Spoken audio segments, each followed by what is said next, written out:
What's up guys, it's Drac, and this is a package from Out of Darts. Let's crack into it. Ironically, not with a knife, because I can't find my knife right now, but I have this non-anodized trigger prototype from when we did the Ethereum triggers.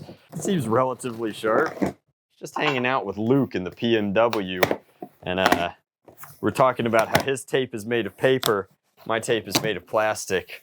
Turns out his tape is plenty strong enough. So what do we got in here? We've got a lot of stuff. We've got the Out of Darts business card, the packing slip, a bunch of specifics in terms of the Drac SLAB kit. Now, the SLAB uses a lot of hobby-based hardware.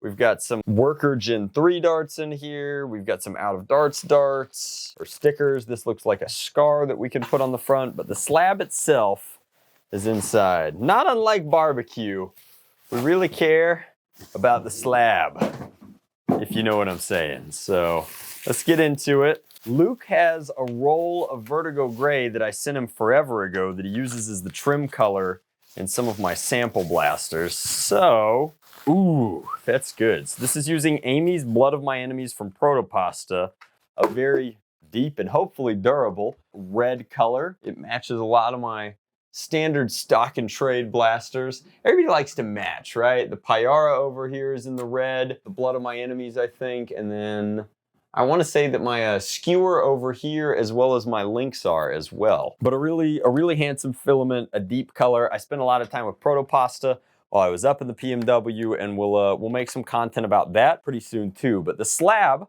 to get into the meat and potatoes of today's video, the barbecue jokes just don't stop coming, is a lever action blaster made by Silly, or Silly Butts, as he is known in the hobby space. We gotta do something about some of these usernames, because they're hard. They're hard to talk about on content and meetings. But Silly Butts is a relatively young, relatively new, relatively brilliant designer, and supposedly this entire blaster design process came together for him inside of about two months. And then of course there were refinements and beta testings, and this is the finalized version. So a few interesting design choices on the blaster. Most notably, it is a lever action blaster, primes like this, click, primed, then pulls back like this. And the thing that's funky that you might have noticed is that when I prime it, the magwell moves forward. So you're actually priming the magwell into the breech, this barrel, and the pusher is static. So the pusher sits inside there, and you push back onto the dart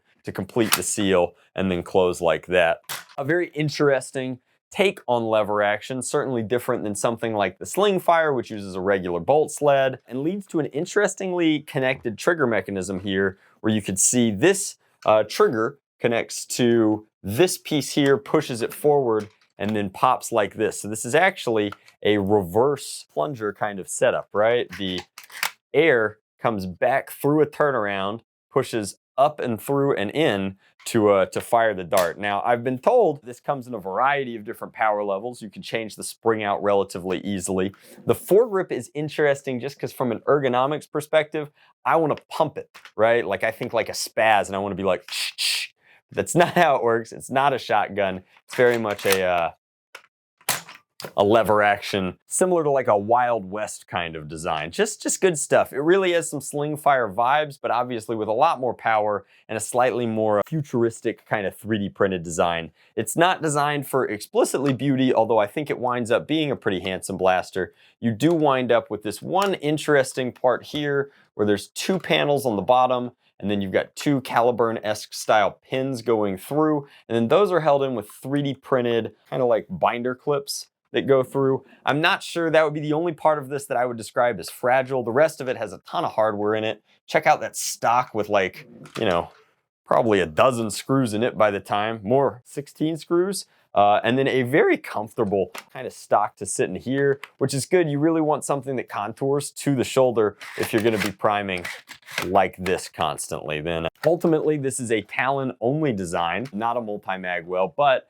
as a hobby-based design, it makes sense that it would use some of the cheaper magazines running around there. And I think that at this point, it's pretty safe to say that Jet Blasters is defunct. So anything still using the Katana magwell is just an interesting kind of throwback. Or in the case of someone like, you know, say Gavin Fuzzy Designs a point of nationalistic pride. But let's go ahead and throw a magazine in this, put some darts downrange and see what it can do. We will also throw the scar barrel, the printed scar on the front, and we'll load it up with some of the Dart Zone darts as well as these Worker Gen 3s. Let's take it outside. All right, so we're out here in this dreary weather with our SLAB and then this wild she-beast. Jinx, what do you want to tell the internet? Do you want to tell them it's wet in southern Appalachia? Do you want to tell them your coat smells funny when you're out in the rain? Do you want to tell them anything at all? Jinx is good. Jinx is a beast of few words. So with that said, let's hop on into the scabbard rig, throw a magazine in here. It looks like this has a skinny pusher built into the design. So nice, especially with something where it can be complicated ergonomically to load while you're mid-prime. That's really good to see. So let's tuck in 122. Is this one HVZ spec'd for me? 114, 107, 81, that's a little interesting. 132, error, 78. Some of these are squibbing a little bit, and part of that might just be the magwell. I loaded these a couple of days ago for this video, so they've been sitting in there. But, well, now that's interesting, because that was a fine dart. What's going on there? There we go, we double fed, and I guess tuned down for HVZ spec, this thing doesn't necessarily want to be double fed. So 92, 40, something's going on with my feeding here, and part of that might just be, do I have one in there? Nope. Part of that might be swell. Again, it's kind of moist. I know that the internet feels weird about that word, but it looks like, and the one that I played with up in the P&W was pretty reasonable. These are a combination of worker darts and DZP darts here. There you go, there's 126. So as long as you're really deliberate with, what are you gonna do? There you go, 124. So when it works great. Well, let's see if we can't put a few down target. I think that we should know what 130 FPS is like at this point. Very low profile iron sights doing the same sort of thing that we do at FPS, where they've created a pseudo Equinox style thing by putting translucent filament inside of a print. I really love that style of sights. It adds a lot of, I think, value and polish, particularly to low profile sights. There you go, that's pretty on. As long as we like really line it up and think about it and get, you know, what's going on here?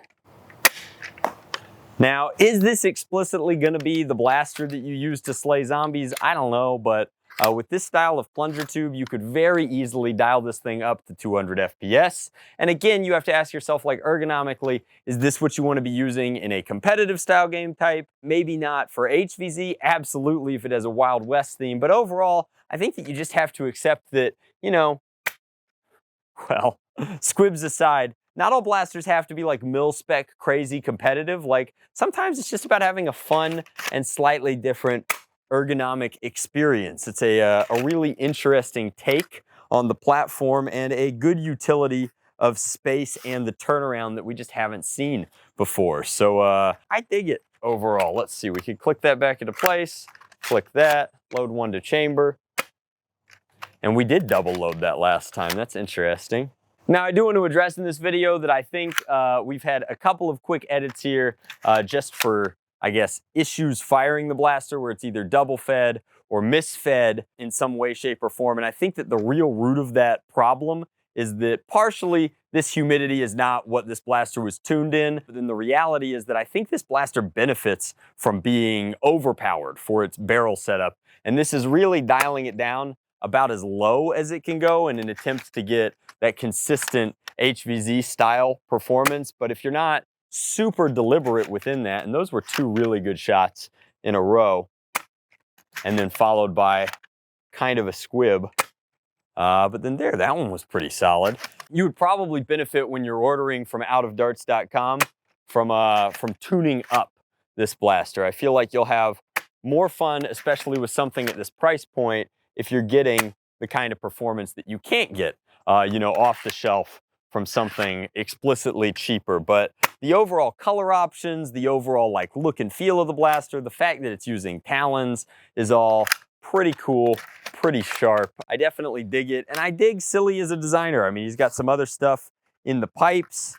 That was a misfeed there, but you can pick up your own S.L.A.B or S.L.A.B's lever action blaster from outofdarts.com. I know there's a few people doing them, but I think that nobody's doing them quite like Luke. He's got hardware kits with printed parts if you want to build it yourself. He's got the entirely assembled blaster, which is assembled by, you know, his guys up in his workshop, who I've now met and seem to be excellent blaster builders. They're doing a good job. The print quality is absolutely in line with what you'd expect coming off of Luke's machines and from his shop. In addition to being made out of some pretty stellar materials, I'm looking forward to doing some custom stuff with Protopasta my own self, a la Blood of My Enemies. So overall, very happy with the S.L.A.B. Think that it's well worth the kind of price point that it teases in at. I highly recommend building the kit version of it yourself, just because if you build it, you'll know how to tune it and change it and tweak it, and that in and of itself is a really fun part of the hobby for some people. If you don't have the time, again, get one pre-built. Very, very cool. You won't necessarily be able to get all of my colors on Luke's site, but you'll be able to get something pretty close. I'm not anticipating offering these at Foam Pro Shop right now,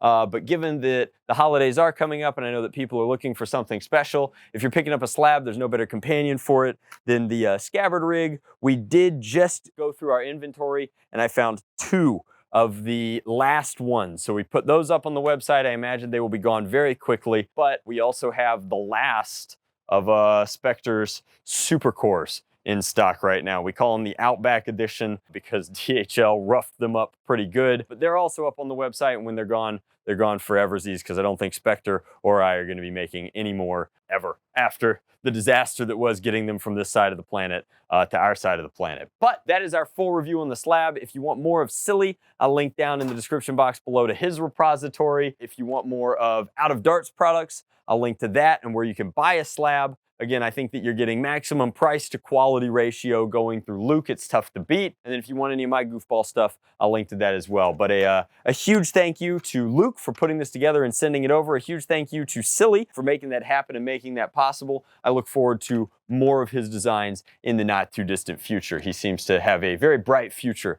in blaster design world. So with that said, looking forward to seeing you guys in more videos coming up as we cruise into the holiday season. I lament the passing of Halloween, but I'm excited to be home in the workshop doing more stuff for you guys. Much love, blast on, Drac out.